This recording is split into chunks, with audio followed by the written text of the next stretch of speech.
Hey, hello, how do you do? Shady Doorags here, and welcome to another episode of Episode Rundown, where I run down the episodes of Miraculous Tales of Ladybug and Cat Noir. And today we're looking at episode 8. I said it was episode 8 last episode. No, this is episode 8. The Evillustrator. That's anyway. So the plot. This episode starts off with a guy fantasizing about saving Marinette, and we find out that this guy is one of Marinette's classmates. He is fantasizing. He's fantasizing about being a superhero, but mainly it's just because he likes Marinette. He is also an artist. He's a comic book artist, which I found likable. But within the first 3 minutes, it's revealed to Chloe that he likes it. Like, he drops his comic book thing, his drawings, and Chloe finds out that he's doing these drawings of Marinette and that he likes Marinette, and she announces it to the class. Marinette has almost no reaction to this guy, and I found that kind of weird. Finding out that somebody likes you, you're a teenager, you might have some reaction to that, whether it's positive or negative. So he gets turned into the Evillustrator by Hawkmoth. Again, this is within the first 3 minutes. He got turned really quick. And I thought that's where the interesting dynamic was going to be on this guy and his relationship with Marinette. But the episode seemed to want to focus on Chloe, Adrian, and Marinette. And so the Evillustrator, goes and attacks Chloe. And Ladybug and Cat Noir show up to save her. The Evillustrator leaves. I don't remember why he left, but he leaves. I guess he was defeated or something. And Ladybug is just having a fit because Chloe is getting on her last nerves because Chloe keeps making fun of Marinette. And of course, Ladybug is Marinette, so she can't stand her. So she leaves. She leaves in a hurry. Cat Noir stays and protects her. So Marinette comes up with this plan because the Evillustrator invites her out on a date. And she comes up with this plan saying that she can go on a date as Marinette while Cat Noir does all the superhero stuff. And she makes the excuse to Cat Noir that she's going on a secret mission, which is kind of dumb, but whatever. It's believable enough in the world. So she goes on this date with this guy. I'm spending a lot of time on the plot. She goes on this date with this guy, and he reveals that his weakness is darkness. And Marinette is, it's kind of, I don't want to say it's weird, but she goes through this brimming confidence. She's like Ladybug disguised as Marinette the way she's acting, which I know is who she is technically. She is. It's interesting to see Marinette without her superhero clothes behaving in a confident manner. I guess that's what was weird about it. Because when I think of Marinette, I think of this awkward, clumsy girl who has no confidence in herself. Meanwhile, while she's Ladybug, she has a lot of confidence in herself. At least confidence she's willing to put forward to other people. But the plan goes bust. The Evillustrator finds out that Cat Noir is there, and he had promised not to hurt Chloe as long as Marinette went on a date with her, but since she betrayed him, he went and attacked Chloe. Ladybug and Cat Noir both go to defend Chloe, and they wind up winning because this is their show. And at the end, Adrian comes to Marinette, and he asks her what she thinks about Cat Noir. And this is probably where the most interesting bit of the episode comes out for me. Because it seems like the show wants to go the route that, hey, Adrian does like Marinette. We know Cat Noir likes Ladybug, but Adrian does not like Marinette. But it seems that the show wants to go that route. And at first I was like, oh, really? But it's so cliche. But this show deals with a lot of cliches. And I'm not going to say that it's doing this one particularly bad because it makes sense. I think it makes sense within this episode because this episode, Cat Noir was forced to pay attention to both Chloe and Marinette. And these are both the girls who are showing signs that they're interested in him. Chloe has definitely shown signs that she's interested in Adrian. And Adrian's kind of shown that he's not really into her. She's straight up trying to kiss him. And he pushed her away. And when, in the last episode, Plaid said that, hey, this means you secretly have a crush on Chloe when they thought Chloe might be Ladybug. Adrian made this like dissatisfied face, so we can be pretty much assured that he doesn't like Chloe. But this episode forced him to interact with Chloe as Cat Noir, as somebody who's not Adrian, so he kind of got an outsider view of her, and he could see how just not a likable person she was. Like Chloe could be this interesting dynamic character, but she's so stereotype bully, it's a bit ridiculous. And then he was also forced to work with Marinette, as I said.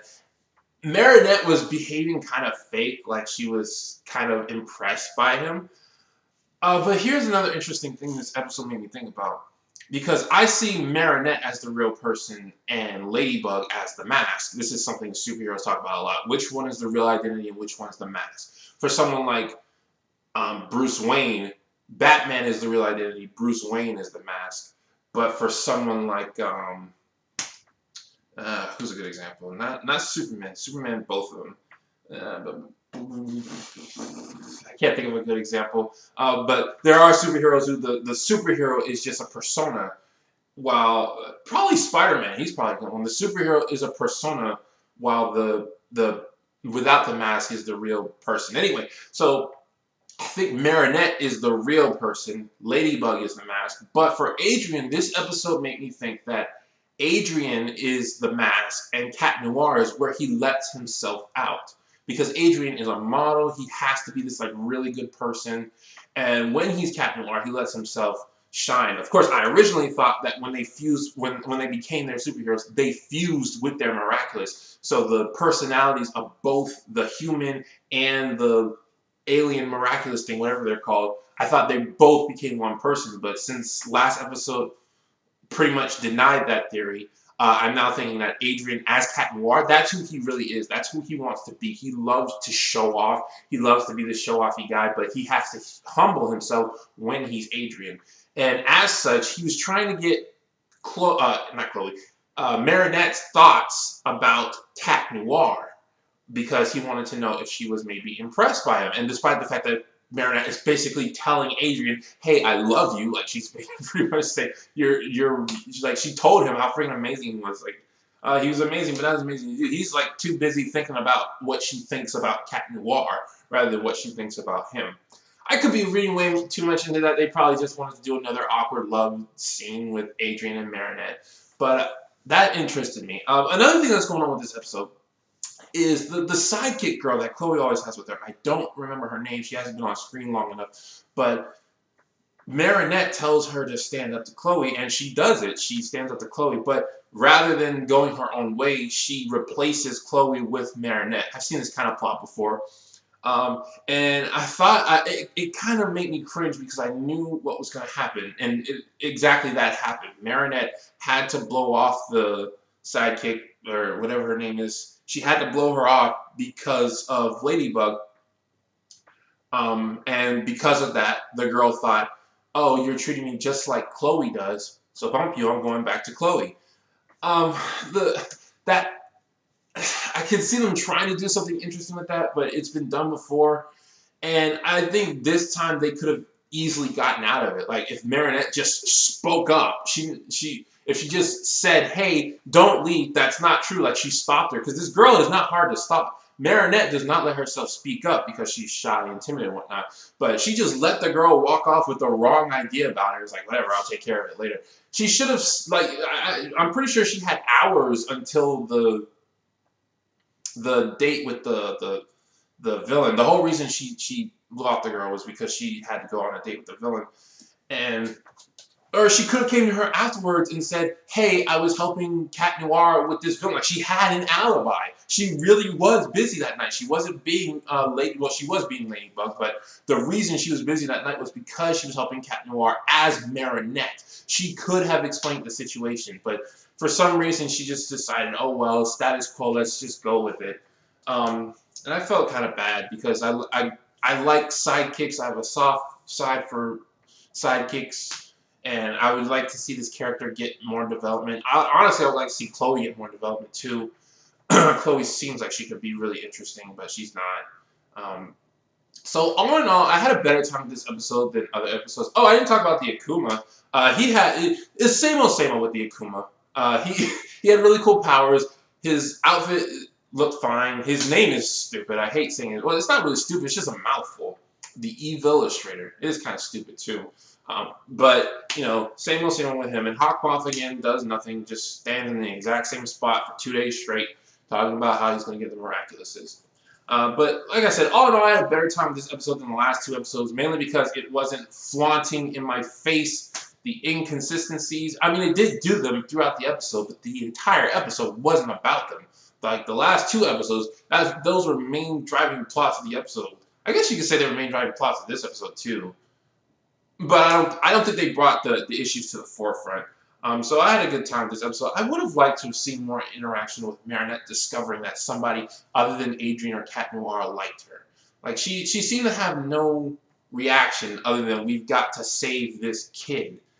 And I mean, we did learn in that past episode with Copycat that somebody else liked Ladybug, and you can understand that. But with Ladybug being her not real identity, Ladybug being the mask, I could see her not having a reaction to that. But somebody liking Marinette, liking her for who she is, and her discovering that knowledge as somebody who's very shy and timid about herself, who doesn't believe in herself, I would think she would have some sort of reaction to that. But the episode didn't want to focus on that. It wanted to focus on Chloe and Adrian and Marinette, which I can't really say I fault the episode for that. I mean, those are the main characters. So, but I still think it was kind of unnatural that Marinette didn't have a reaction. So, overall, I feel kind of meh about this episode, which is better than I can say for the last couple of episodes. It didn't really bring my opinion up on the show as a whole. If they do something with the whole Adrian really paying attention to who Chloe and Marinette is, then maybe this will be one of the better episodes. But as is, I just feel pretty meh about it. So that was this episode rundown. I will see you guys next time for episode 9. This has been Shady Doorags. So long, farewell, I'd be to say.